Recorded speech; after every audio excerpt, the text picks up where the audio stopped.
तो हो मंद गति से बहने लगती है, जिसने विश्व को मानवता का दर्शन दिया, जो धर्म, ज्ञान, विद्या और साहस की धरती है।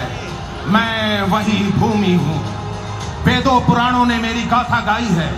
मैं ही विदेह हूँ, मैं ही वज्जी हूँ, मैं ही मिथिला, मगध और अंग हूँ, मैं गौरवशाली बिहार हूँ। यह धरती जनक नंदिनी सीता की है। यह अशोक महान, चाणक्य और ग्रीक लड़ाकों से लड़ाइयां लड़ी और उन्हें धरती की सीमा से बाहर खदेड़ दिया। मेरी इस धरती पर ज्ञान की खोज में बेचैन भटकते बुद्ध के जब चरण पड़े, तब ज्ञान की किरण फूटी। महात्मा बुद्ध को महाबोधि प्राप्त हुआ।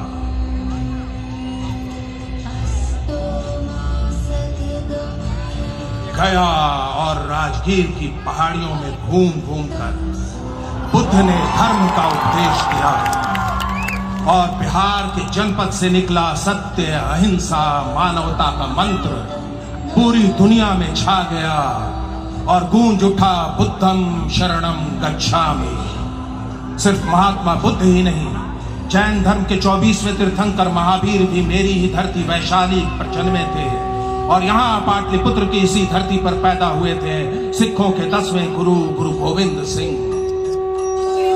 15 अप्रैल 1917 को चंपारण की मेरी धरती पर मोहनदास करमचंद गांधी के कदम पड़े।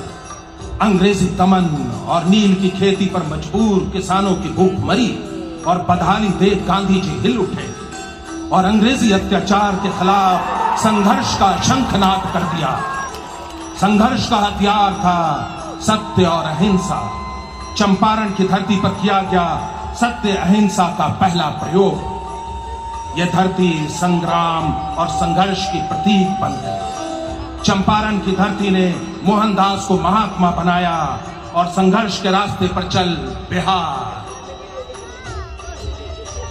अपने पुरखों की परंपरा और गांधी जी के बताए मार्ग पर चलते हुए बिहार की वर्तमान सरकार न्याय के साथ विकास और साथ निश्चय की बनाई अपनी रूपरेखा के अनुसार बिहार की तरक्की और प्रतिष्ठा को स्थापित करने के कार्य में लगी है।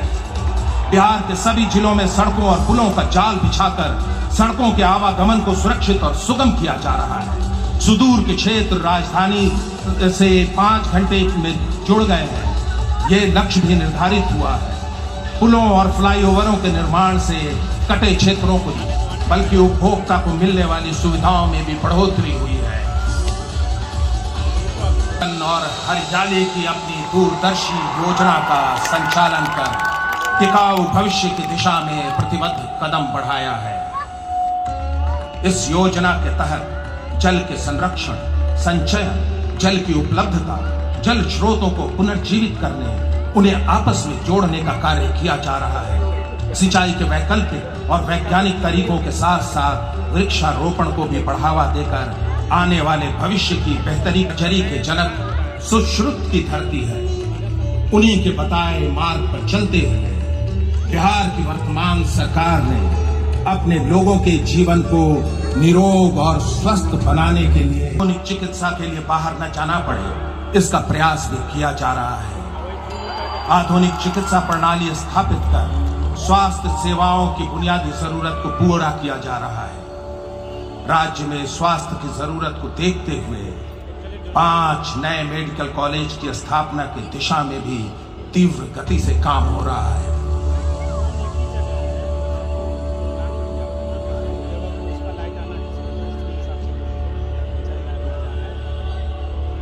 गांधी जी का अभियान बन गया है।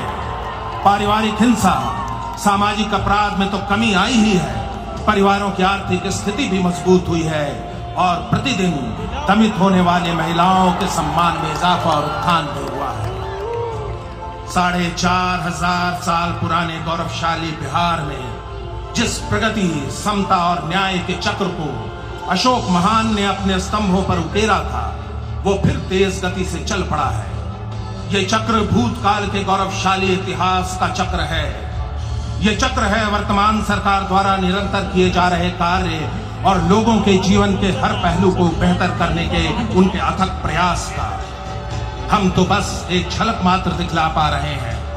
ये चक्र वर्तमान सरकार में की गई प्रगति, न्याय। जय बिहार।